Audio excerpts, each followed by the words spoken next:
Mike, what's up, man? How are you?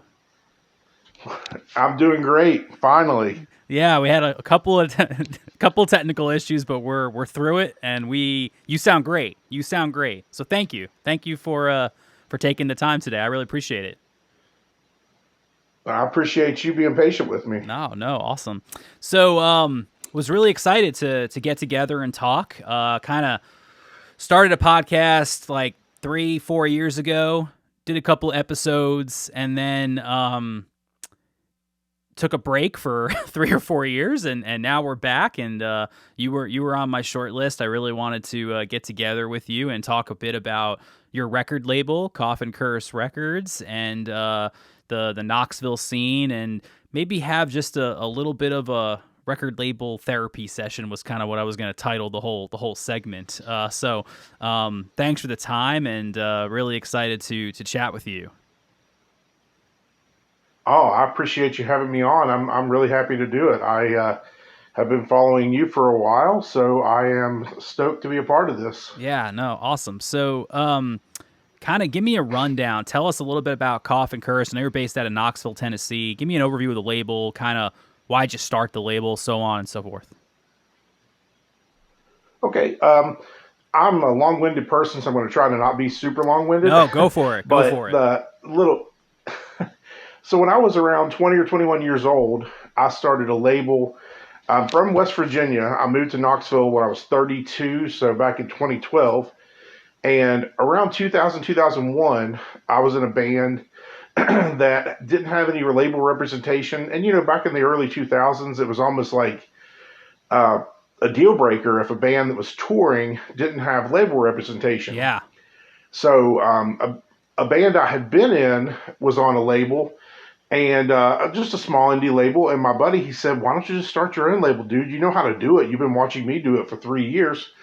So I said, "Man, you're right." And I just started my own label. It was called Radio 8 Radio Records. I ran that for about 7 years.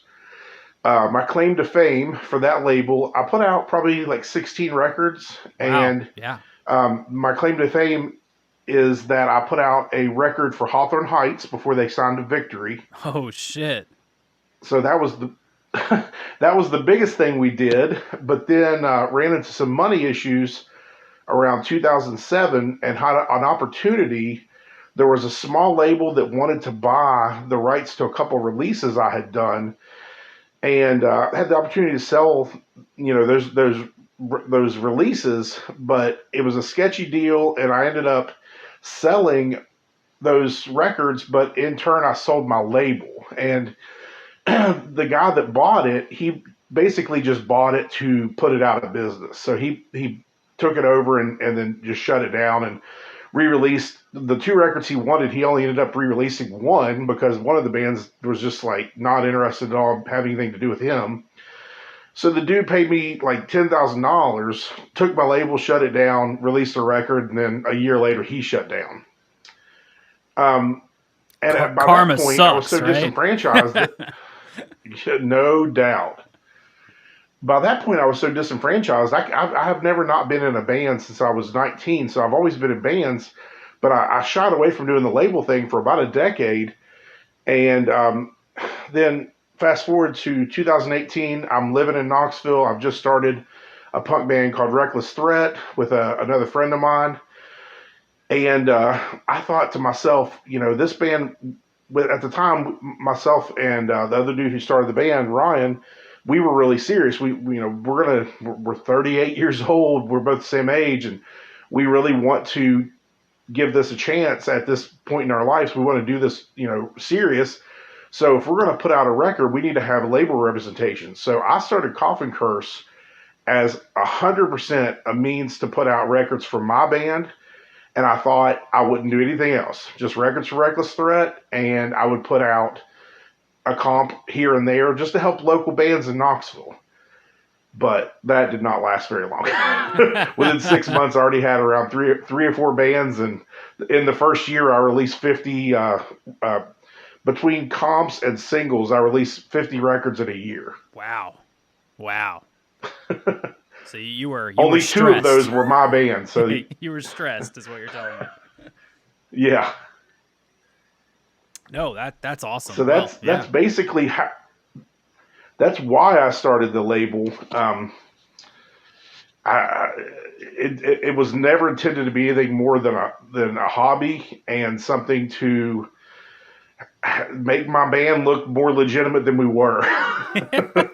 I feel like that's not a uncommon story. I feel like I've heard from a couple people that was like, yeah, even if you go back to Bad Religion, like, oh yeah, we're gonna put out the record Oh yeah, ourselves, right? Like, fuck it, we record it, yeah. they put it out. Like that's Epitaph Records kind of started that way, right? So it was it's not uncommon for a band, especially I think in punk rock. I think that's one of the really cool things about whenever I talk to someone about punk rock and they don't know anything about it or whatever, and I try to explain it in a civilized manner. It is that sort of do-it-yourself mentality of we're not going to kind of wait for something to come.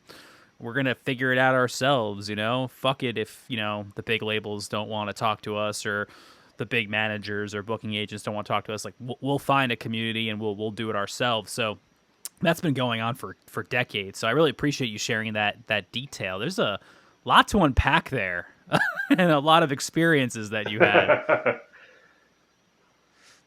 So I gotta ask this. We have a different but similar paths. No one's ever paid me 10 grand for any of the masters or anything like that, so I'll give you the win on that one. But when I was in a band and kind of had similar things, like, oh, maybe really cool to put records out or start my own label. I tried to start a label. I think I was in middle school.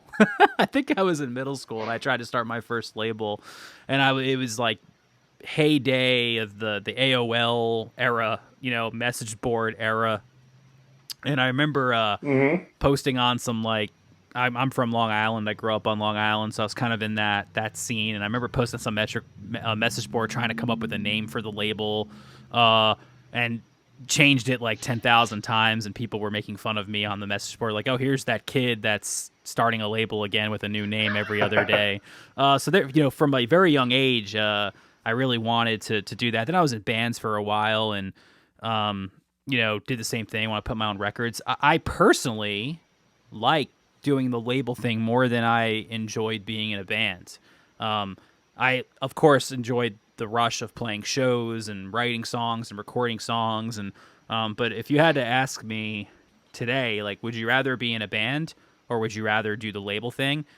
I'm enjoying the label thing a bit more. I'm curious, what about you? Like, how do you feel about that since you've done both roles, or do you like both equally? I am kind of a crazy person. I work a lot. I have a full-time job that I work between 40 and 60 hours a week, and I dedicate, no joke, at least 20 hours a week to Reckless Threat and probably 30 hours a week to Coffin Curse. So I'm definitely a hyper workaholic. That being said, I prefer to do both, but I have found over time, and this might come into this conversation, but recently, thankfully, I've gotten out of having to be the label boss for my own band. Reckless Threat has signed with another label. We've moved off Coffin Curse, and I like the lifestyle of running my label and basically not shitting where I eat. What was happening for me, and I'm not afraid to admit this because I explained it to all the bands on my label, I was spending way too much time on Reckless Threat and letting the other bands a little bit fall by the wayside. I always give the bands as much time as I can give, but to be bluntly honest with you, I was giving Reckless Threat well more time. Sure. And you've heard the old adage that nobody's going to care about your art, your project more than you. But at the same time, when you have a roster like you're in the same boat, you've got some bands, I've got some bands. When you've got other bands that aren't getting the same attention as your own band, it's not great. And in the almost 2 months since we left my label to join with another label, I feel this weight completely lifted off my shoulders where I can focus all of my attention the hours that I've put towards Coffin Curse is all to other people's passion projects, and that makes me feel so much better, so much more rewarding than spending all this time fucking around with my own band. Because though I still do shit for my own band, I don't feel responsible for as much things as I was before, and that's very refreshing. So I know that's a long-winded answer, but I definitely enjoy being in a band, but I enjoy being in a band that has someone to kind of manage other aspects of the band that I was having to do wholly myself. No, that makes a lot of sense. When you were kind of walking through that, where it connected to me was thinking about my time as a producer. And I produce a lot of the records, or most of the records that come out on the label. I have my studio here in Atlanta, and that's been as I'm sure you could imagine, a huge economic benefit to be able to make the product yourself too. Oh yeah. Or at least have the bands trust me enough to do it. I guess I'm also lucky for that, from that perspective. But when I was producing my own band, or just solely recording my own band, whether it was because it was simple or cheaper, obviously, or easier, or didn't cost anything, right? It's like, oh, I have my own place already. Let's do this. I really regret that. I regret not letting someone else in outside of the band to kind of take the reins with that. And it was never a control issue. It wasn't like, oh, I must do this or something like that. It was typically budget related or time related. It was just simple, like, oh, Peter's got a studio, let's go do that, or something like that. So I do wish we didn't do that. So I could see what you mean by, hey, I love the label, I love being in a band, but having that space where there's another team or another individuals that can kind of handle some of that label stuff, so you can enjoy being in the band and enjoy working with your own label with other bands. I could see how that was, it's probably a fun new line of division that works for you. Yeah, a second set of ears and eyes can never hurt. Never, yeah. I'm sure you've experienced this on your own end. I've had experiences where something to me is the greatest idea ever, and then my band members, who I cherish both the guys in my band till the end of the earth, but sometimes, because when you're in a band, you're a family, and a lot of times I think band members kind of grow to understand each other in a way that is almost like you're one hand operating the steering wheel together. And sometimes you'll have an idea, be it for a cover design or a part in a song. You can have an idea that the band members will be like, you know what, Mike, your ideas are usually good. That's great. Let's go with that idea. And then, when you have another set of ears and eyes to say, that idea kind of fucking sucks, you don't realize until you have that other set of ears and eyes. And I've noticed, as on my end, I'll have a band that'll submit some idea to me that they want to use for a cover for something, I'm not going to out the band, but I was working on a record that's going to be dropping here soon, and I was given a cover art idea, and I told the guy from the band that had the idea. It wasn't designed, it was just an idea, it was a thought. And I said, listen, man, I'm going to throw you a couple other ways in my mind that would make it a little bit better. But let's go ahead. You have your friend draw them up. Let's go ahead and have him draw up all three ways. And his buddy, who's an artist, who does all this stuff for the band for free, drew up three different covers. And the singer of the band, who had the idea, he was like, "Man, your two ideas are cool. My idea is fucking awful. It looks ridiculous." And I was just like, "Man, sometimes you just need that outside influence to kind of talk you off the ledge." You bring up some excellent point. You've struck a nerve with me, my friend. You have struck a nerve, because I strive for that. I just tend to find the opposite effect, in the sense that the artists tell me to fuck off. Like, we don't want your opinion. Like, we're going to do whatever we want. We're the artist. You're the label. Fuck you. So I'm chuckling here while you're saying that, because I'm like, man, that sounds nice. Have a band that actually wants to collaborate with you. Nah, I'm just kidding. But no, you're so right. And whether when I'm producing a record, or even if it's I'm putting out a record that I haven't produced or really done anything from that perspective, the audio perspective from, it is important to bring options to the table. When I'm producing a record specifically, I tend to ask for options A, B, and C when it comes to a chorus or a verse. Like, hey, cut that in half, or let's try this, or that. I don't think that melody in the chorus is really that strong. I think you should try a different one, like write another chorus.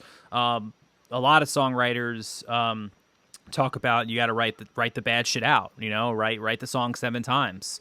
I too often do I see this level of band, this DIY, and this is cross genre.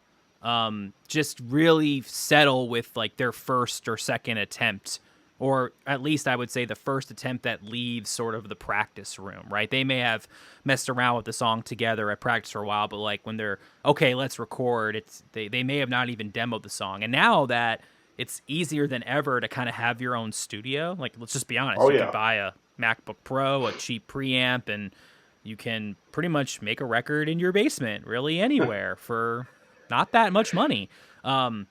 Everyone became a producer overnight. Everyone became a mixer overnight. Everyone just has all these tools, and it's a gift and a curse because I think it lets people become a little too comfortable with their own art. And then they just think that they're right. And then when someone comes in and says, hey, like, this is a really good song, I think the only thing keeping it from being a great song is, like, let's try a different chorus. Like, I think the melody could be stronger. And I think a lot of artists take offense to that, and I really wish they wouldn't, because when you're on the label side, you love the band. Like, you love this group. That's why you're putting out the record. That's why you're investing it financially, time. All those things really matter. And labels have gotten such a bad rap, rightfully so in some cases, about the creative control. And, I hear the word artistic vision a lot. Well, if I trust your artistic vision, I'm going to let you ultimately make the decision. But I kind of feel like another member of the band, even though I'm not in the band, as the label, because I'm signing bands that I genuinely love their music most of the time.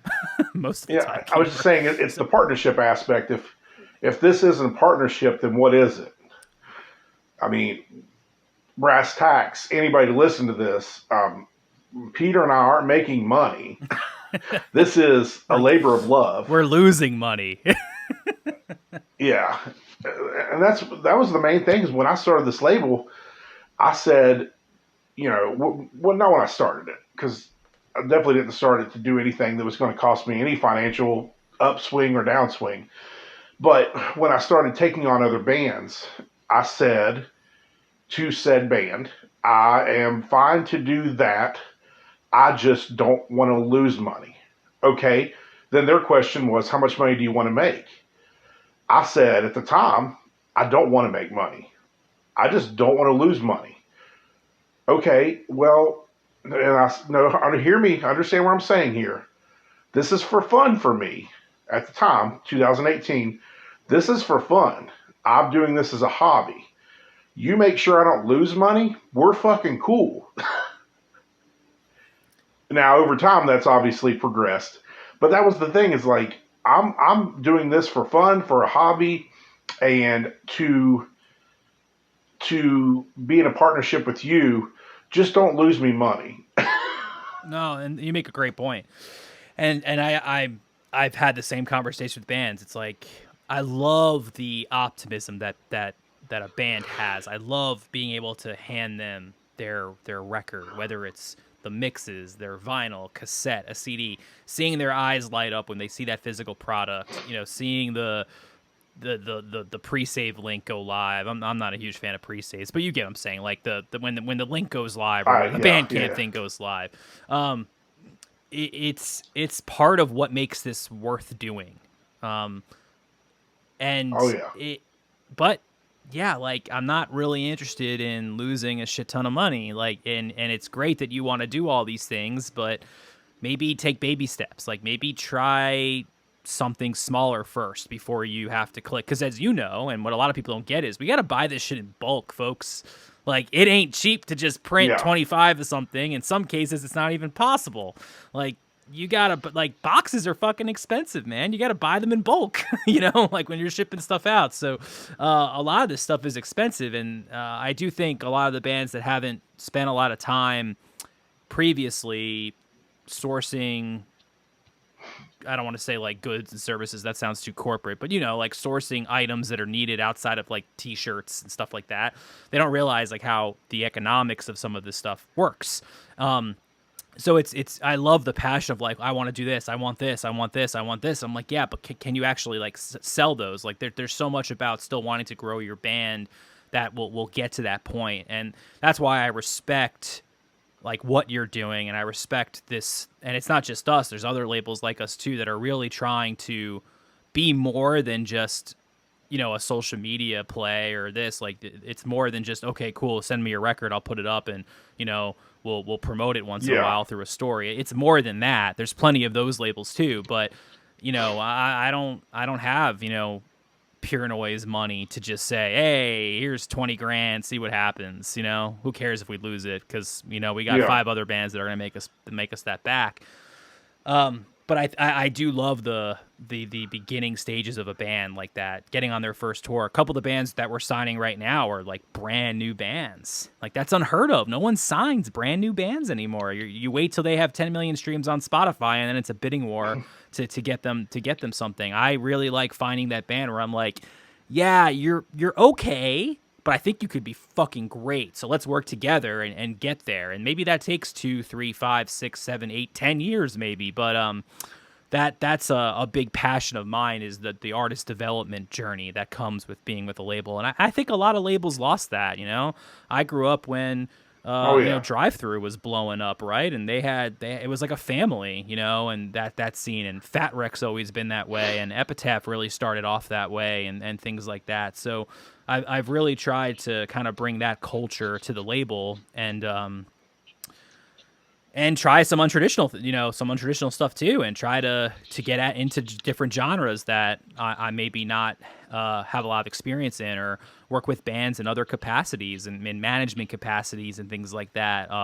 I've tried to keep an open mind to things. So it's definitely a crazy world, but it always comes back to that.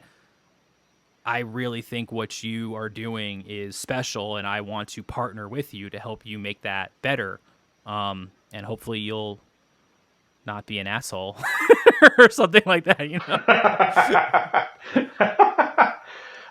I agree with what you said wholeheartedly. I like you were saying about nurturing new bands, young bands. I've never had a set course, for I'm thinking of lack of a better term, but I've never had been set in my ways of, or even had a way for how I shop for a band. I've worked with a couple bands off of a demo, but most of the bands that I've put out records for are bands that I've played with.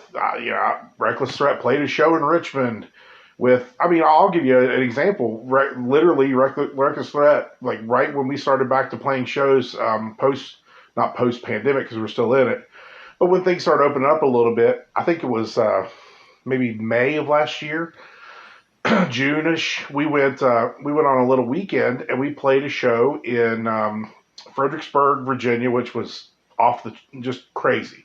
Did not expect it to be, but 30 or 40 people was 100 people at this crazy club, and we played with a band that just blew my mind. And I got one of their CDs, just their little CDR at the show, and I've been listening to it ever since. It's in my CD player in my car. I flip it out, and I'm still a CD guy in my car. Not big on listening to Bluetooth in my car. Yeah. So I will still spin a CD until it bores me, and then I'll flip it out. But I just kept going back to the CD and going back to the CD. And I was like, man, this band, their name's 40 Reps. And I was like, this 40 Reps band, this shit is gold, man. I love this band. But they've played, because they started during the pandemic. They're one of the bands that came around during COVID. They were a lockdown band. And this band has played maybe 10 shows. When I played with them, I think it was their third or fourth show. And they blew me away. They're very hot water music, Avail-esque. Yeah, that's awesome. Very much a Gainesville type gruff, but even like a little bit of Against Me. But I just fell in love with this band, and I just kept listening to that CD, And then about 2 weeks ago, that they dropped a single, and I was like, man, this single is fucking amazing. I'm just going to reach out to them and see if I can put this out on a limited edition split with another band that I'm hyped on, and just do 100 units of 7 inches. And I know it'll be a while before we get them in, but who cares? Nobody knows who they are right now. They don't have huge aspirations to do anything. But I agreed to do this, the 7 inch with them and another band. And then I realized, I was like, holy shit, they've got like 98 followers on Facebook. So, I mean, maybe it's my lack of wherewithal to actually do my due diligence to make sure that the band that I'm going to work with is going to be around tomorrow, much less cares to grow their band. And this isn't me shitting on them by any means, because they are really trying to make it. They want to be a band. They want to do the thing. But I find myself making these decisions based on pure passion for the music I'm listening to. And then in retrospect, sometimes I'm like, whoa, I hope this doesn't eventually come back to kick me in the dick. Yeah, no, there's a lot of those moments of like credit cards out, typing into the thing, about to click buy now, like, man, I really hope I'm not fucking up my life right now. Like, this band better not fuck me over. Like, that happens. Yeah.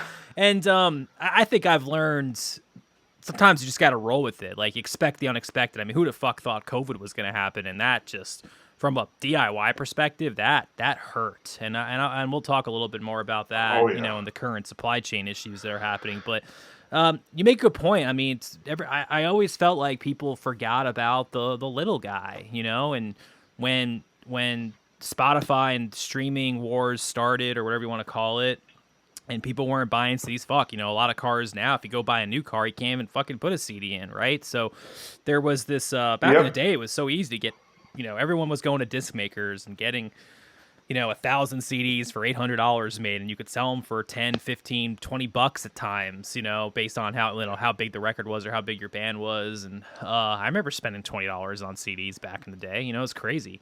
And you made your money back, and now it's like, oh, yeah, a couple cents. And so labels were forced to go upstream, right? They were forced to say, hey, if we want to give you a $20,000 budget to make a record and put it out and all that stuff, now you need like millions and millions and millions of streams, because people aren't buying the inexpensive units like CDs or so on and so forth anymore. So I feel like a lot of bands kind of got left behind because they weren't being given that chance. And that's why I think labels like Coffin Curse and 59X really, really matter, because we still look for that band. And yeah, it might mean that you don't get the biggest recording budget or one at all, or hey, come to my basement here in Georgia and let's make a record. That's still valuable. Like, there's still ways to put out records together that's fair and concise, and we had to adapt. It's not our fault that the payment method went to 3 cents a stream or whatever it is, less than 3 cents a stream. So that makes a lot of sense, and it just boils down to the passion, right? A lot of the bands, most of the bands on the label, have come in similar circumstances that you've mentioned. The first band that we signed, that kind of was the start of the label, the Carolyn. I was introduced to Andrew from the Carolyn from Cragen, who's also in 2 bands on the label, and I used to be in a band with Cragen several years ago. And he was like, hey, I know this band that I think you would like. Like, Cragen and I were meeting up at a Starbucks like every other day or every day and talking about this idea that I had. And he was vital in the first sort of outline of what I was trying to do. And his band at the time was going to potentially be a part of that, and then things didn't work out with that. So he's like, well, let me show you these demos of this band, and that band eventually became the Carolyn. So like, he introduced me to Andrew, and Andrew's now one of my best friends, and we've had a really good relationship these past few years, and we're putting out their next record later this year, and we're stoked about that. From there, most of the bands came from referrals or bands that I played shows with or went to a show and saw a band. and everyone's always really kind of paid that forward. Like, hey, Pete, you should check this out. Like, you should check this band out. You should look at this. I'm going to pick on one person because this just happened and I'm going to give him shit because he'll probably listen to this, but I'm about to sign. Well, we actually just signed. We just haven't announced it yet. A new band here in Atlanta that we're really excited on. And one of our bands told me about them. Like, I actually didn't know about them. They were like, hey, have you heard this? It's down by you. They're from Atlanta. You should check this out. And he was really passionate about it. And he sent me things before. I've known him a really, really long time. So he sent me things before and I'm like, yeah, it was all right or whatever. But this time when he sent me this, in just his like text message, I could see that this was different from his perspective. He was more excited about this than usual. It wasn't just a, hey, you should check this out. Like, for fucking 3 days, he was like, did you listen to this yet? Like, he was following up with me, like, what's going on? And I ended up signing them. Like, it ended up working out, and I'm really excited about that band.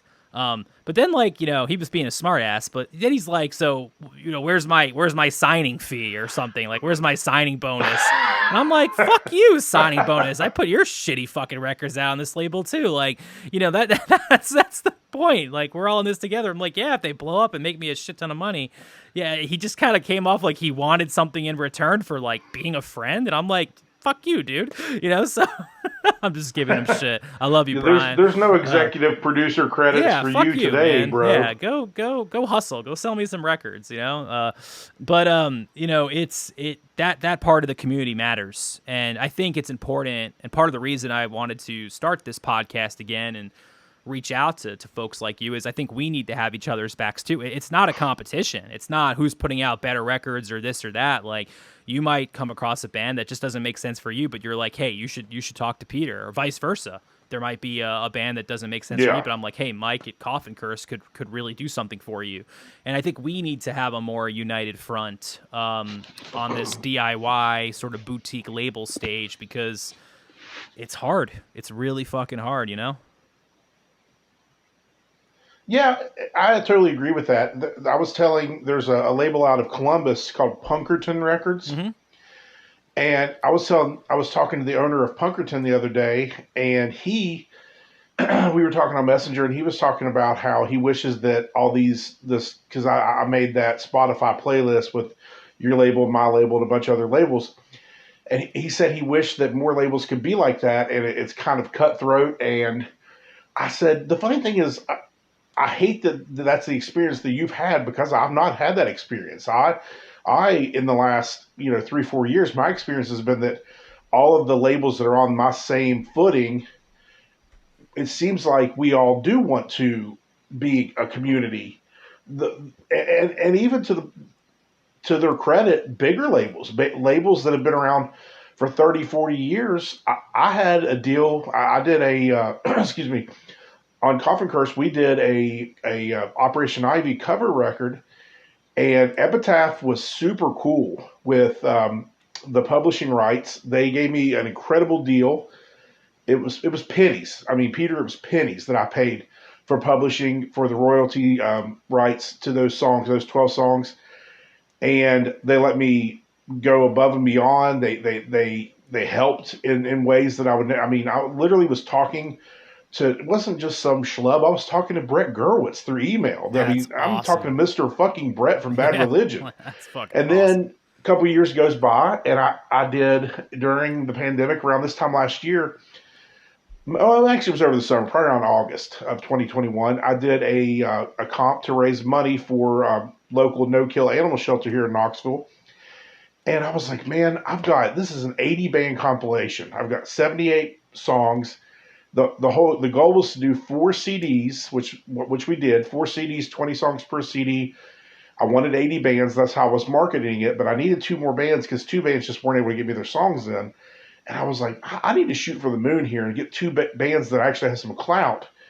And I was like, you know what? Fuck it. I'm just going to shoot FAT an email and see if they'll give me a deal on publishing, because this is a benefit for animal rescues. And not only did they give me a publishing deal, they gave it to me for free, and they gave me Teenage Bottle Rocket and Get Dead, and said, both these bands are down, you can have these songs. Now, they weren't new songs, they were songs off of recent releases, but still, That didn't happen back in the day. When I ran radio, when I put out comps, these bigger labels wouldn't reply. They didn't give a fuck.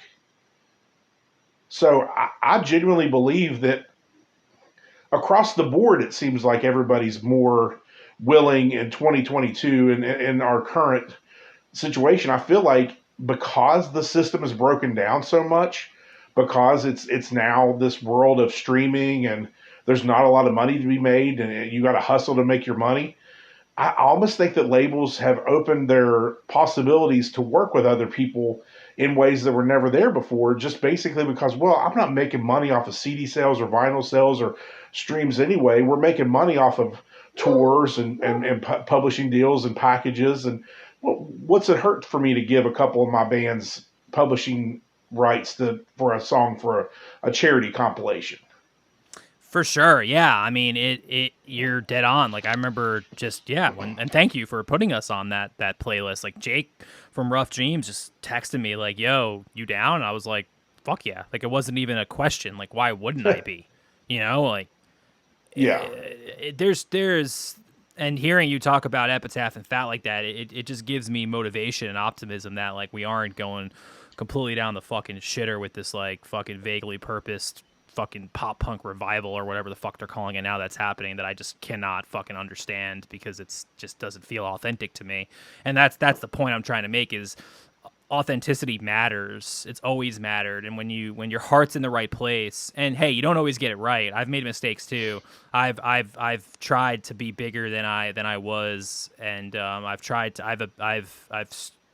steered further away from who I am at the core. Never compromising morals or ethics, but there's two ways to say a phrase sometimes, and usually the more authentic and humble way is the right answer. So I'm the first to admit I've made mistakes like that, but the key for me is authenticity. Like be fucking authentic. Like find the things that matter to you, and then find people that care about those things the same way as you. Who gives a fuck about some press release that no one's gonna fucking read? Like just send a cool email like, hey, this is who we are, this is what we do. Like we are big fans of you, and here's my ask. Like just fucking type it. Don't type some fucking press release that like says all these things about how we feel about all these things that no one fucking even knows who we are. You know what I mean? Like just be cool and be present and support each other, and you'd be surprised who picks up the fucking phone. I've been email pen pals with a couple of people that I never would thought that like would engage with me, but every time I send them an email just asking for some advice, they fucking write back, and they continue to write back. And as long as you're not an asshole, like you'd be surprised at who's willing to take a few minutes out of their day to kind of pay it forward or whatever you want to call it. Like they know what it was like to kind of be starting out and shit. And I just think this whole fucking revival of just the mainstream pop punk or punk rock or whatever is just creating, I think, more of those silos again, and that concerns me because it didn't used to be about like beating your peer or getting ahead of your peer. It used to be about like growing together. And for me, I lived that growing up in the Long Island scene because you had bands that all got big deals pretty much at the same time. Taking Back Sunday, Glassjaw, The Movie Life, the other band that singer did a bunch of fucked up shit, so we don't say their name anymore. From Autumn to Ashes, Glassjaw. Ooh, brand new. Like all those bands got big at the same time. I'm fucking middle school, and I saw Brand New at a fucking arcade. None More Black opened. Yeah. Simple Plan was there. The Starting Line was there. Like Simple Plan, no one knew who they were yet. Like that, all those bands were getting really big, and Long Island. I was really lucky to be able to witness that. But there wasn't sure there was competition, and there was that whole Taking Back Sunday Brand New fucking feud, whether it was real or not, who knows. But Glassjaw, all those bands, like they got big pretty much around the same time, and yeah. Now, for all I know, there was heavy competition that I don't know about, but from a fan perspective, it seemed more like a community than a competition, And I think that we're missing that again. I feel like there's still too many fucking silos, not only in punk rock, but in just music in general. Yeah, I have a funny story. You mentioned a couple bands so I believe this was 2001, because it might have been even late 2000. because I knew 2001 was the year that all these bands broke. So I was in an emo band. We were playing at a Knights of Columbus. No, not one Knights of Columbus. American Legion in Charleston, West Virginia. We were playing in American Legion. My band was relatively popular, so we were the headliner. We were the headliner above a tour with Taking Back Sunday and Thursday. so, so we headlined above Taking Back Sunday and Thursday. I'd heard their names, but I didn't know they were bigger on the upswing bands. And then, like, no shit, the week after that, the show went great. 100 people, great show. They were great bands. I don't have huge memories of the show. I just remember the show was great. No shit, it might have been a month, but at most a month after that show, the video, the Take Back Sunday video with Flava Flav came out. Yeah. And I was like, Jesus fucking Christ. I just played with that band like a month, 30 days ago, and nobody knew who the fuck they were. People knew who Thursday was, but no one at that show knew who Taking Back Sunday was. I know that overnight success doesn't exist because it wasn't overnight success for them, but I know why people say that overnight success is a thing, because for me, it was like genuine, like this band, I just played with this band and a month later. I mean, the season changed, and those motherfuckers were in a video with the dude from Public Enemy and selling like 150,000 records that month. So I'm sure that for them, it was more like a three-year overnight success. But as a fan, it seemed like, whoa, this shit is off the chain. And I actually really appreciate that perspective, because when you're from their hometown area, it was more like that band was fucking huge because they were playing in their hometown. In Long Island, it was like, we're going to see Taking Back Sunday, and you're talking hundreds and hundreds of people there. Like, fucking, so when Where You Want to Be came out, I remember them playing this, like, fucking thousands of people were there, like, right before that record came out. Like, it was their first show back from, like, making the record or something, and you know, there was that breakup there in between those first two records. And then fast forward 2-3 years and they're fucking doing arenas with Louder Now. Like, so from our perspective, it was like rocket ship, because they built that following. And don't get me wrong, like, definitely took time, but it just felt so fast when you're kind of where the band is from, and that they were also really popular in that area. We have bands on this label that have more fans, or whatever you want to call it, better followings outside of Atlanta. Atlanta's kind of a tough city for punk rock music. And there's other places that appreciate it a little bit more. And so it's tough because it's not easy to drive, 24 hours to play one show and drive back the 24 hours to play one show. So when you're a band that has a really good following in their town, and that community is really supportive of the genre and culture that what you're bringing, it can almost feel like you're growing faster. But then you go play that show 3 states away, and you're like, oh, there's 5 people here, and you kind of get that reality set. But either way, it's hard work. But it is always really fun to. I enjoyed reading the Sellout book that came out, where they're documenting those journeys of all. Was it Dan, I believe, is the author, that documented all those journeys of these bands and how they got signed to major labels. I love seeing the story, like the biography of a band, kind of how they started. The Bad Religion book is fucking awesome. Like, hearing their stories. Oh, all that God. stuff. Yeah, I love that shit. Even the NoFX book was that really book cool is great. too. Yeah, so I love seeing or reading those things and kind of hearing people's history. So, have you listened to I have both the Bad Religion and the NoFX books, and thankfully I read them before I listened to the audio version. The audio version of the Bad Religion book's great, but the audio version of the NoFX book is like, fuck, dude. It's kind of heartbreaking, because I don't know. Have you listened to the audio? I haven't, but you're not the that? first person to say that. So, like, I really need to go check that out, because I've had others say, yeah, the book was good, but you got to check this out on the audio. And I'm like, oh, what did they do? It's so bizarre because you're going to have the same perspective that I had reading it. I was like, this is a really good book. I didn't put it down. I knocked it out in 2 nights. It's a fucking great book. And then about a month later, I went on a vacation and I had plenty of time to listen to the audiobooks. It was like an 8 hour drive to Florida and back. So I listened to it on the way down with the intention of finishing on the way back. First day on the beach, I finished it because I was like, holy shit, this is, it was, I mean, it was like to take a story and read it into a microphone and not change a word, but somehow make it more than a book and make it honestly like heartbreaking and different. I was like, holy shit, I don't know what they did, but there was some special sauce put into that recording session.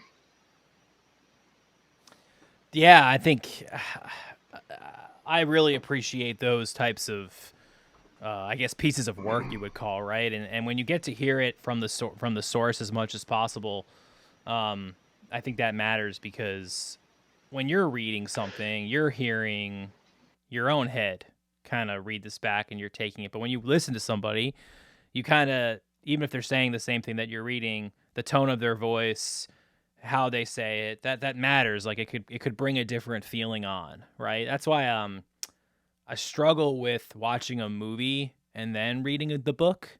I prefer to read the book first and then watch the movie, even like in more trivial things. Like I'm not a huge fan of the Harry Potter movies, but I did like the books growing up and reading them, and I think the books are way better, and I think they fucked up all the movies and made them way too like PG, or whatever. So even Fight Club, I watched the movie first and I read the book and I'm like, fuck, like I'm just thinking about Ed Norton and Brad Pitt, and you kind of have to separate that. And I felt like I didn't enjoy the book as much because I saw the movie first. So when that comes out, when something comes out now that I know is a book and I haven't read the book, I try to read the book before the movie just so that's just me. I'm fucking weird, man. No, I'm the same way. I will, excuse me, I'll definitely, in most scenarios, if I can't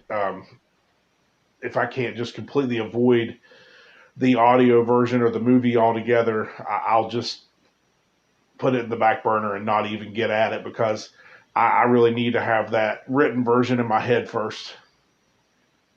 Yeah, and sometimes it's cool because the written piece will be someone like Walking Dead for example. The show at first, I was like, you know what, this is nothing like the graphic novels, but it's good. And then as time went on, I was like, man, this show is shit. I mean, that's just my opinion. I'm not sitting here and saying that my opinions. I'm sure people are listening to this and be like, "Fuck that guy, Walking Dead's great." But like those graphic novels are perfect, and the show is far from perfect, and just straight deviates so far from the path. It's just like, man, they were really not cutting to the core on this one. Yeah, it's interesting. I haven't seen all of Walking Dead, and I'm not familiar with the graphic novels. So I you're not the first person that said that to me either, but I try to kind of relate it to other things in a different scenario, but maybe the sort of same essence of what I'm trying to get to. Covers can be really tough too, right? Like when you hear a song in its original format for so long and then you see another band come in and try to do it, you're like, sometimes you really like it and sometimes you really don't like it, depending on how you feel about the original. Converting art is fucking hard, man. Like it really is hard, whether it's a cover, whether it's taking a story. And I think part of the reason is because every artist in theory is creative in their own way and has their own sort of creative vision on how to bring something to life. And this ties back to labels too, because ultimately it's a label's job to sell a record, to bring that record, not to sound too corporate, but like to market it and promote it and get people to listen to it. And, bands will send me records and like, I might have an opinion about what the single is and they're like, fuck you, that's not a single. Or like, I think this should be the first song on the record because it fucking slays. And I still listen to records. I listen to vinyl. Like I like putting records on from start to finish, even in the streaming age. So like sequencing, fucking matters to me. And some people are like, oh no, it's not my vision. And I'm like, oh, okay, like what is your vision then? And it's this constant debate back and forth of like, you know, what is the right, how do we convert what we're trying to, or I guess what I'm saying is like, how do you convert what you're feeling into something that can be scaled so other people might feel the same way or might relate to it in the same way that you see it. And I think that's tough for movies, that's tough for records, that's tough for TV shows, it's tough for all the above. So art is fucking hard.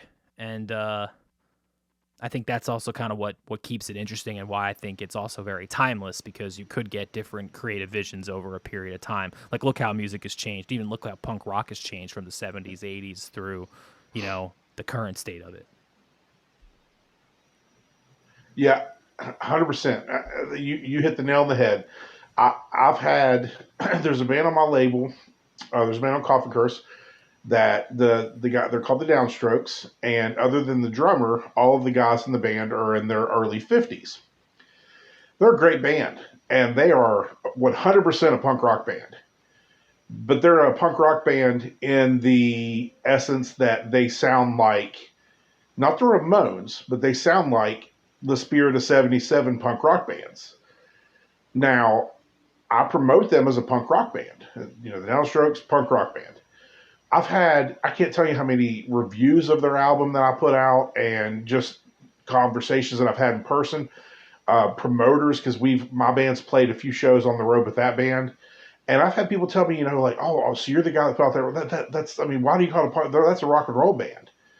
And I'm like, it might not be punk rock to you, but they're more punk rock than what most bands that call themselves punk rock today are doing, because they're a amalgamation of what punk rock has become.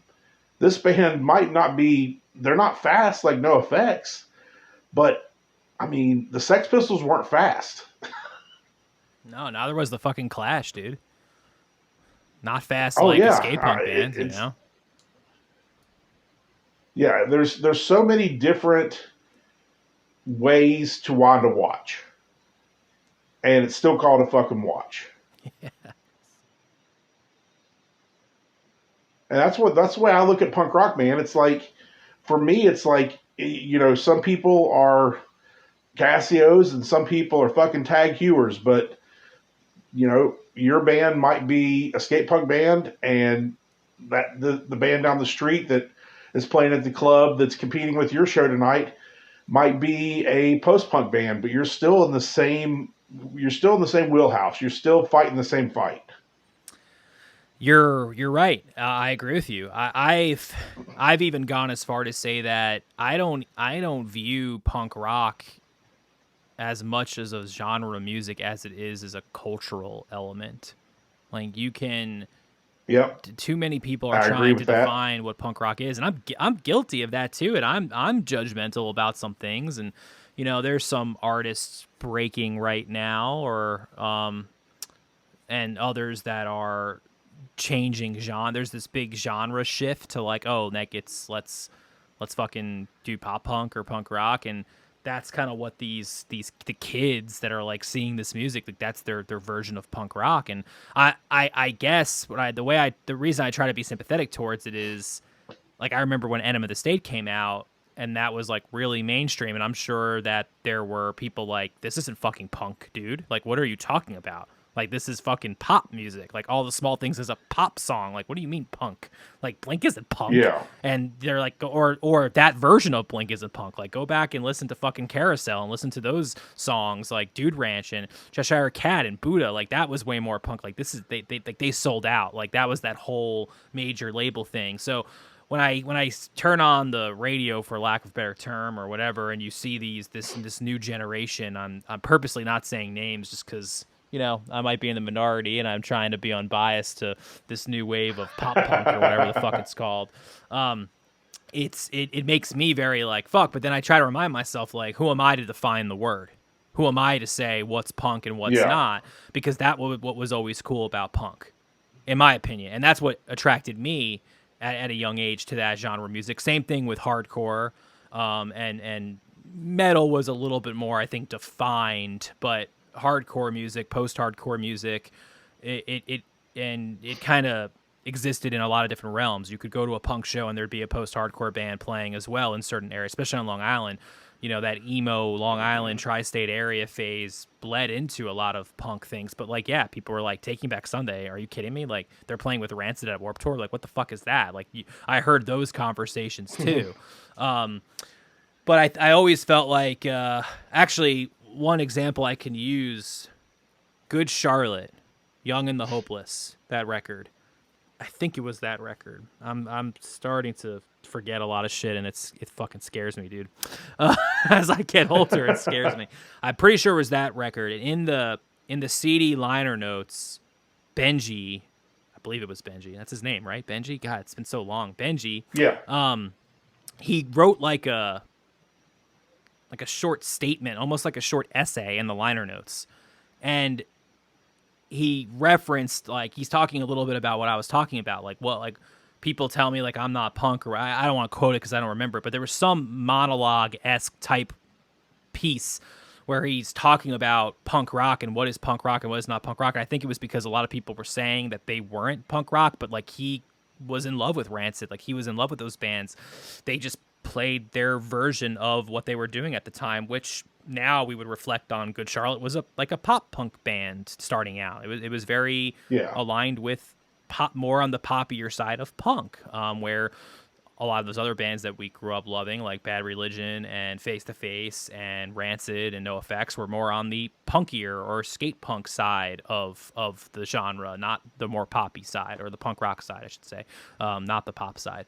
But does that make him an outcast? Should it have, like, no, like, that was the whole point to me. Like, that really spoke to me. Like, man, it's okay for there to be different variations or different subgenres to the word punk, but being punk rock is more about the culture, the authenticity, the humbleness, the, like, do-it-yourself attitude versus so specifically what that song sounds like. I don't know, like, Tim Armstrong might be like, you don't know what the fuck you're talking about. Like, shut the fuck up, dude. But that's just always how I kind of looked at it. You know, I like Bad Religion, I like Rancid, I like NoFX, but I also really like Newfound Glory, you know, and when those bands came out, and that version of pop punk in the early 2000s, and then like Sum 41, they were like a fucking turned into a metal band. Like, they kind of blended the heavy stuff with the more punk stuff. Like, that's what was so cool about the fusion of that era, where you had your traditional punk bands. Some people would be like, the Clash ain't fucking punk. Joe Strummer is like the most fucking punk thing to me. I thought that was like the most punk thing you could do, was be like the Clash. And some people would say, I can't believe you're saying those words. Like, check out this band or this. So there's a lot of variations, and I think that made it more of a community, and that's what was so attractive to me. And I'm absolutely a hypocrite. I've been on the other side where I've lost sight of that, but I feel like now, as I'm approaching my mid-30s, like, I really kind of appreciate that more, and I've kind of really leveled into the authenticity of what that means. And when you're 25 and you don't know what the fuck you're doing, you know, who knows what you're going to say or do, you know? Yeah, I think on that aspect, I think that my thought has always been that excuse me, that music fans, musicians, and fans of music, maybe we just run a little bit hotter than other people. And then genre specific, like punk fans, you know, across the board, I think that punk fans and hip hop fans are very opinionated, and we're very fans of the genre of punk and fans of the genre of rap and hip hop.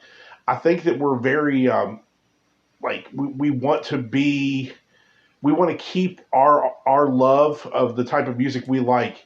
We want to keep it safe. We want to bottle it up and make sure that people who don't believe in the culture that we believe in and don't live in the world that we live in, we want to not let them in on our world.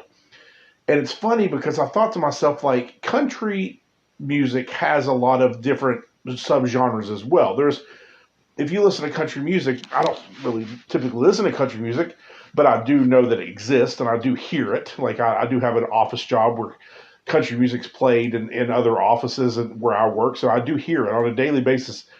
And there is, just like punk, just like hip hop, there's so many subgenres of country, but I don't know that country music fans are as are as like willing to keep their passion for country music so close to the hip that they don't want, like, oh, this guy has a mohawk, he can't listen to Trace Atkins. she's got a bunch of piercings on her face. That there's no way we can't let her listen to Miranda Lambert. No, pierce face girl, you can't listen to Miranda Lambert. It's the devil's music. But motherfucker, if I haven't, I used to be in a band with a dude who was like I don't even know if I'm using this word right because I'm 41 years old and I feel like I'm an old fogey, but I believe I'm using it right. I think this is correct. I think he was gatekeeping punk rock, but in his mind, everything wasn't punk rock unless it was something that he liked. So, I mean, he was young, and he was almost 20 years, if not, he was 20 years younger than I was. And he was in a band with dudes who were 10 and 20 years older than him. Two guys that were 20 years older than him. One guy was 10 years older than him. And he was very much like, I don't like No Effects, not because I don't like their music. I hate Fat Mike. So it was everything. So that meant he hated everything on Fat, hated everything that had to do with No Effects. And it was almost like, because that one band, that one person in that band wasn't the one band that he liked, then it wasn't punk. But I highly doubt that there's people in other genres of art that are so willing to protect what they like as much. Like, I highly doubt there's people in the art world who will stare at a Van Gogh and say, everything else is trash that's not Van Gogh. If you're not Monet, then you are trash. It just always cracked me up my whole life. I've been listening to punk since I was 14 years old, and a girl at school hated that I was wearing a Megadeth shirt and said, have you ever listened to punk? And I said, I know what it is, and I think I've listened to the Misfits. And she was like, oh, the Misfits suck. And handed me a copy of her cassette of NoFX Punk and Drublic and said, here, take that home and make a copy of it. And I've been a punk fan ever since. So I've been listening to this music long enough to be aware of the fact that even since the day I started listening to it, that people that like this music scene are judgmental as fuck. It's so true. And it even works against you, man. It fucking works against you. Like, I grew up in a fucking preppy town on Long Island, and I used to get fucking abused for the music that I listened to. Until I found once I kind of found my crowd in high school where they, felt the same way. Like, middle school, I was pretty much almost, elementary school, I was definitely alone. Most of middle school, I was alone. Then I met like one person, and him and I kind of became really tight, and we started a band together, and there was some level of community that grew from that. And then high school, there was like a bigger, because in middle school was like the first time, like I grew up in a town where like there was side A and side B, and then you went to elementary school in A and B, and then middle school you came together. So you all kind of fucking hate each other because you don't know each other, and it's like, who's better, who's worse. It's all bullshit, fucking really fucked up shit. And then in high school, you kind of just get over it and you all coexist. So once we were in high school and there was more and more people to kind of, there was a different level of maturity that was growing. But like even in high school, there were fucking people making fun of me for being into Dropkick Murphys, NoFX, Rancid, even into more of the hardcore metal bands. I was really into I got into metalcore pretty hardcore in early high school, so I was listening to like Atreyu and fucking Killswitch Engage and Darkest Hour and a lot of those bands. Like when Suicide Notes came out and The Curse, like those fucking records were so good. I saw them way before The Curse even came out. They did a tour with From Autumn to Ashes, which was a great post-hardcore band from Long Island. Like those bands meant so much to me. And I got made fun of for all that shit, all the punk shit, all the post-hardcore metalcore shit. And then like senior fucking year, all these assholes that abused me for like fucking almost 18 years of my life are all wearing fucking NoFX shirts and Rancid shirts. Like, oh, punk rock's awesome. And I'm like, fuck you.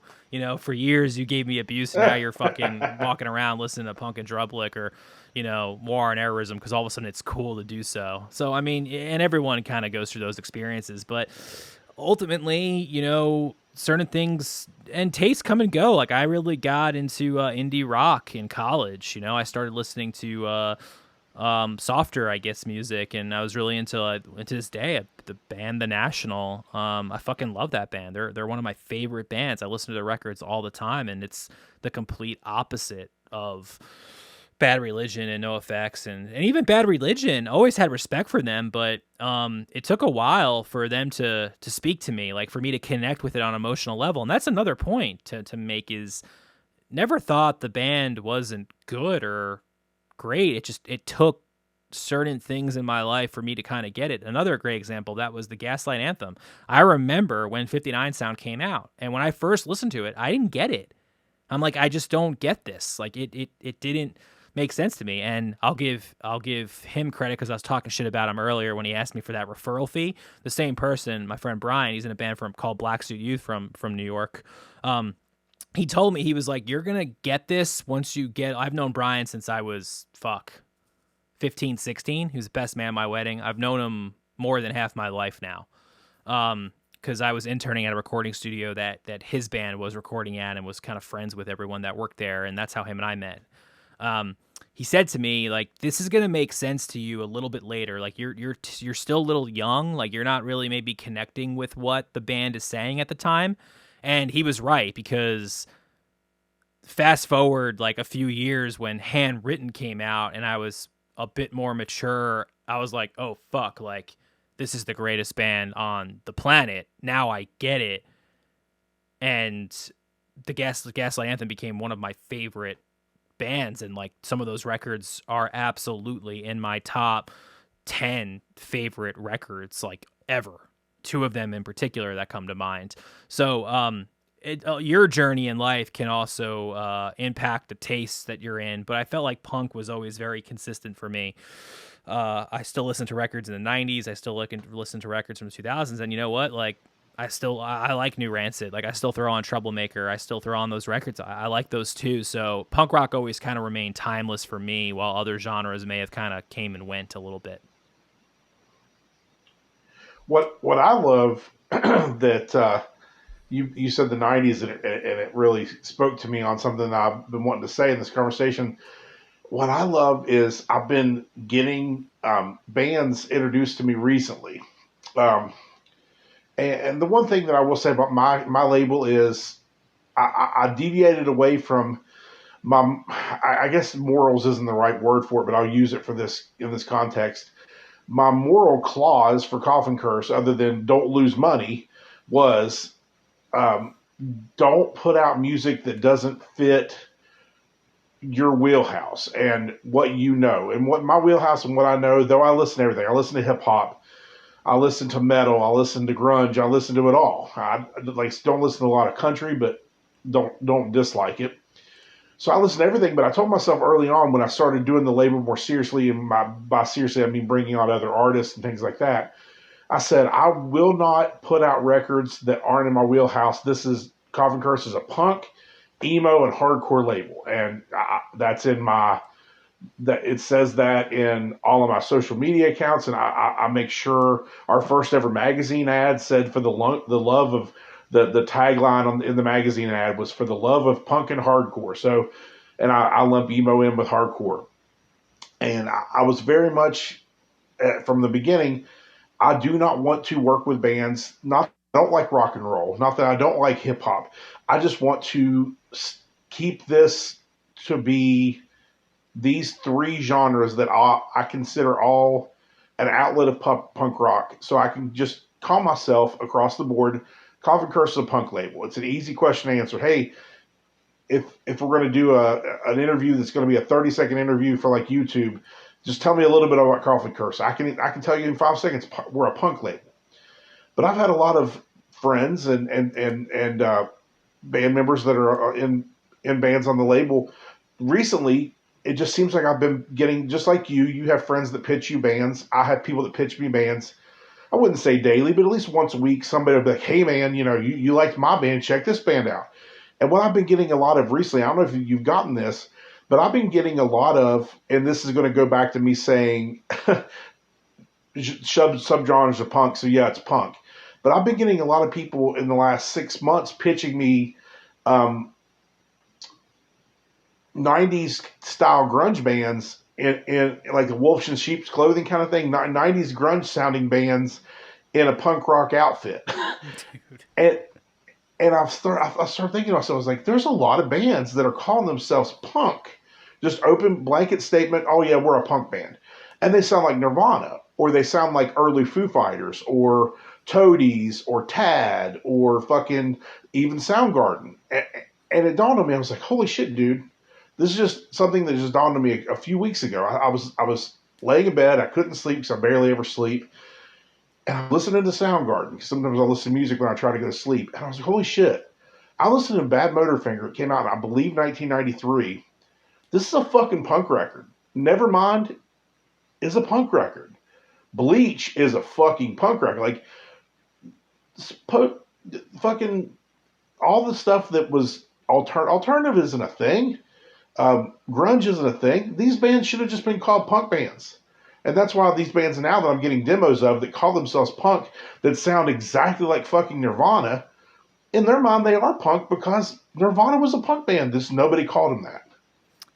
Dude, so we just signed a grunge band. So I'm like cracking up here, like hearing you talk about this because we literally just signed a what I would call like if I had to put a label to it, like a grunge punk band. And you're right, like they're pitching me like, oh, we're a punk band, and I'm like, yeah, like you're right, you are. Like I didn't think of it that way, but you're it's like this Nirvana, Alice in Chains meets Black Flag, and like maybe a little like some of their songs are a little angstier in the more hardcore world, and I'm like, I really dug it. Like I dug the way this band did it, and it goes back to what I mentioned about the community. Like I could see in all three, it happens to be a 3-piece, and all three of them, like they have that punk rock, that punk heart, like that ethos. Like they get it. Yeah. They fucking get it. Even though one of them was wearing a fucking Slayer shirt, and the other one's wearing a Nirvana shirt, and like it. And I had that. When I started off, I was we're a punk label, and then it kind of morphed into like. Different branches of punk, and then I took a chance and signed a band that no one ever would have thought I would have signed genre wise, and worked with them for a little bit, and then really what it's boiled down to now is just like, this is selfish, but I guess I get to be a little bit selfish because it's the label that I'm working on. Do I like it? Like, do I like the music? That like there is a selfishness to like, I want to put out records that I really like, and I think that people will like them too, but I fucking love the Carolyn. I fucking love Rough Dreams. I love the Killakee House. Yeah. Like maybe other people don't, but I do, and I put their record on, and I sit here and I fucking smile and say, we made this in my fucking basement? That's awesome. Like, this sounds fucking rad. Like, let's keep doing this, So I would sign any genre of music, as long as it connected to our like my personal and professional values and ethics and morals, and as long as I think the music is something that I can impact in a positive way, whether it's producing or just putting it out and marketing it. So I've tried to move away from like, I have to be a punk label, and I have no issue with that. Like I love punk labels. And we will always have a punk essence to this label and a DIY essence, no matter where the label goes. But it doesn't just define me completely. Like if I have a really cool indie band, I would sign them. And like my business partner Amy, she's out of Phoenix. Like she manages bands. So we kind of came together, and I was like, well, why don't we put it all under the 59X umbrella? But she kind of has her own management agency, and I run the label, and her and I are partners, because there's a lot of similarities to managing, DIY bands and putting out records for DIY bands. So we come across a lot of the same problems and a lot of the same opportunities. It's just a different lens. And she's working with this one band now called Popsicle Stick Airport, and I just heard their new single that's coming out, I think in June. And like this fucking band is really good. Like they're it's a pop song. Like this shit should be like, my wife was like, this should be in Netflix romantic comedies, and I'm like, yeah, it's catchy as shit. Like I like it. But I just because it's not punk doesn't mean I can't like it. Like I think the song's fucking awesome. I think the band has tremendous potential, and I'm here to help them any way I can. And Amy's doing a great job managing them and getting them some opportunities. And then I'm working on a fucking grunge fucking band right now and putting out their record on cassette and ramping up for that. And we got our own comp coming in. We got Carolyn records that are finally coming in. We're still waiting on the fucking Rough Dreams LPs that took almost a year to get here. We're supposed to get them soon-ish. So I mean, it's music is what I'm into. That's what I'm trying to say. I'm into music, and if I like it, let's fucking make a record.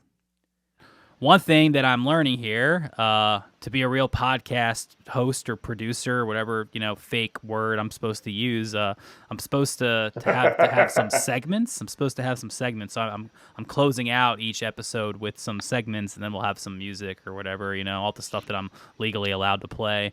Kind of fade out the segment. But so what's a bright spot for Coffin Curse that when you reflect on it, it's kind of the moment you go back to when you're like ready to give up. Like you're just fucking bad day, bad month, bad release, whatever. And you like go back to this one moment in your history where you're like, this is why I do it. For me, that could be a couple different moments, but I'll give you the one moment that was really kind of poignant for me and still to this day makes me smile. And I've already mentioned it, waking up at 6 o'clock in the morning with my alarm going off. And, I do what I do every morning. My alarm goes off. I get up, I pick up my phone. If it's plugged into the wall charging, I'll unplug it. I'll go into the bathroom and start my daily ritual. Everybody has their rituals in the morning, and I do what I do. And one of the things that I do is I like to sit on the toilet and it's not even doing bathroom business. I just like to sit on the toilet and check my emails and kind of get a view of what the day is going to be before I get in the shower. And before I even got there, when you pick up your phone, if it's been on silent and you pick it up and you open your screen, at least for my phone, when I open my screen, it'll vibrate if it's on silent to let me know I have notifications. So that morning, it was the night I went to bed and the Boldly Go pre-sales launched at midnight. But I had to be up at 6 a.m., so I waited around and watched about 10 records pre-sale, and I was like, this is cool, man. We're going to sell 20 overnight. This is great. We chose to do a midnight pre-sale. Honestly, I can't even remember the reason why, but I know around 1 a.m. I had to go to bed. I was like, I got 5 hours sleep. I'm going to bed. Wake up at 6 a.m., sit on the side of my bed, flip my phone on, and my phone vibrates so violently. I was just like, what the fuck? That I've got crazy notifications. So I let them load. I put it in my pocket. I walk to the bathroom. I go sit on the toilet. I open up my email. The first thing I do every morning, I open my email, and it was just bing, bing, bing, bing, bing, bing, bing, bing, bing, bing, just fucking email after email loading in my app. And it's all PayPal notifications. PayPal, Big Cartel, PayPal. I don't know. I use Big Cartel for my online store. So if a customer buys a product off me, I get 2 notifications. I get 2 emails. I get the PayPal email, or if they pay with a credit card, I'll get the credit card notification, and I get the email from Big Cartel saying I have a new order. So we had pre-sold 72 records in 6 hours, 6 hours, and so that equated to 144 emails. And if there's ever, to your point, if there's ever a moment where I'm down about, a new release that doesn't sell well, or, I look at my numbers for the month, because I do try to pay attention and keep, track of what is happening. If I look at the numbers for the month and I see that sales were down, or maybe I lost money that month, and I've had months where I didn't sell one thing. Those things happen. And when those things happen, and if I ever get down or depressed or bummed out, I always think back to that day. that day with Boldly Go and that pre-sale, that's not going to be the only time that ever happens for us. And I would give you or anybody else listening that's running a small label that advice too. If you ever have a bad day, there's going to be a time. I mean, you and I have too many good bands on our roster, and Rag Girlfriend Records, Punkerton Records, River Monster Records. I could name a ton of record labels that are tiny labels like ours that have so many fucking killer bands on their label that if you ever feel like giving up, just think there's going to be a day where you wake up and you're going to go, holy shit, I discovered this little band out of Fredericksburg, Virginia, playing their third show, and I thought, well, it kind of sounds like hot rod music. I really dig them. And then 2 years later, they're fucking signed to Epitaph, and they're opening for fucking Bad Religion's farewell tour. And then you're selling 2,000 re-releases of the 7-inch you put out for them 2 years ago because now they're the hot new shit. It's going to happen. If it doesn't happen, then I would be fucking surprised because there's too many good quality artists on our labels for one of us to not have a hit. I appreciate that. Right on. Like, no, I have no words. Right on. That's a great story. that was exactly what I was looking for, man. So thank you. No, that makes a ton of sense. And it's those little things, those little wins that add up that really make this worthwhile. I really appreciate you sharing that. That's fucking awesome. Well, Mike, we've gone on a journey here, man. We've gone on a journey here. We're at this gets edited down and we're at 104 minutes, man. This was really good record label therapy. I appreciate that. Thank you. I had a lot of fun. Coffin Curse Records, Knoxville, Tennessee, coffincurserecords.com. Check them out. Send Mike an email. Let him know. Buy someone from the store. Help them out. Help the bands out. This was a lot of fun. I really appreciate your conversation, and let's definitely do this again sometime. And I wish you well throughout the year, and wish you well on your upcoming releases. Absolutely. I appreciate it, Peter. I thank you as well for your time. And I want to leave you with one thing if I may have another 30 seconds to pull at your ear. I fucking love the Killakee House record. I cannot wait to get that tape. They played in Chattanooga with Rough Dreams last Friday, and I was going to go. I marked myself as attending on the event page. I was stoked. I put it in my calendar. I'm going to go to the show. And then the bass player in my band and his fiance bought us tickets to go see the Foo Fighters movie and surprised us with them on Thursday. Hey, we bought you tickets to go see the Foo Fighters Studio 666 movie at 10:30 on Friday night. And I told my wife, I was like, do you want to go see the Rough Dream show in Chattanooga, or do you want to go to the go see Foo fucking Fighters Dave movie? Grohl and see a movie? Well, we go see the movie anytime, but they did buy us the tickets. And I was like, fuck. Well, I told Jake to book the Killakee House in Knoxville. I'll see him eventually. So I chose to go see the movie, and it was a lot of fun. But I was super stoked to buy that tape. So I said, all right, I'll tell Jake and Chris, one of them to buy me the tape. One of them will remember. Neither of them remember. You asked Chris and Jake, dude. Come on.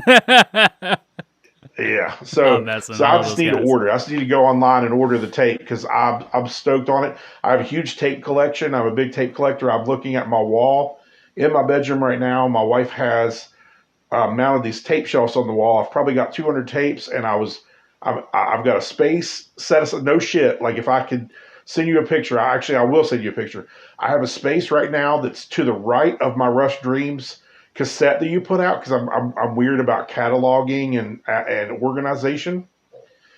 So the Rough Dreams cassette you put out on my wall right now, there's a spot for the Killakee House to go right to the right of their tape, and it's literally like I'll show you how I've got it. The spot's ready.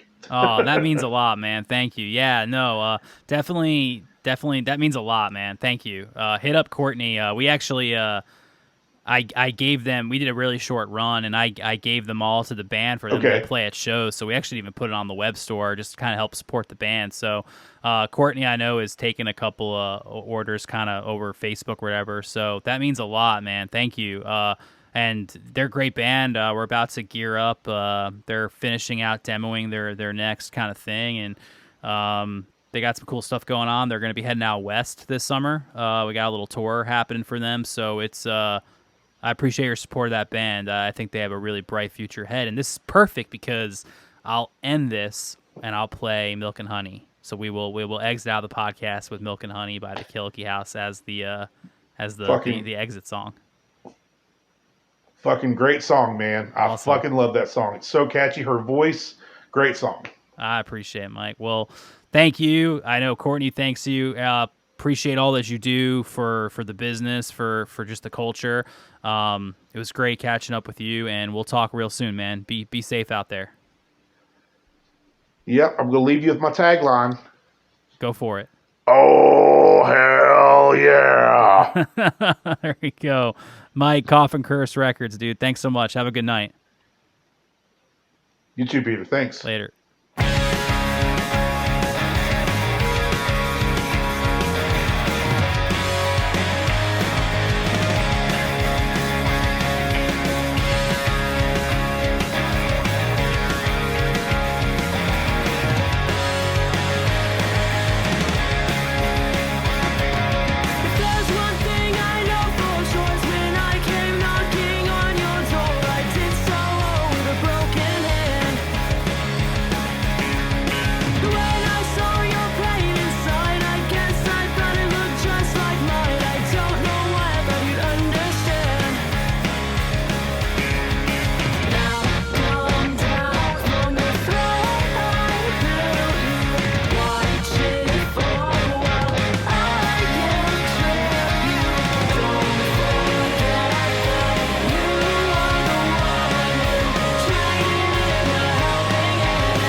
Watch it fall.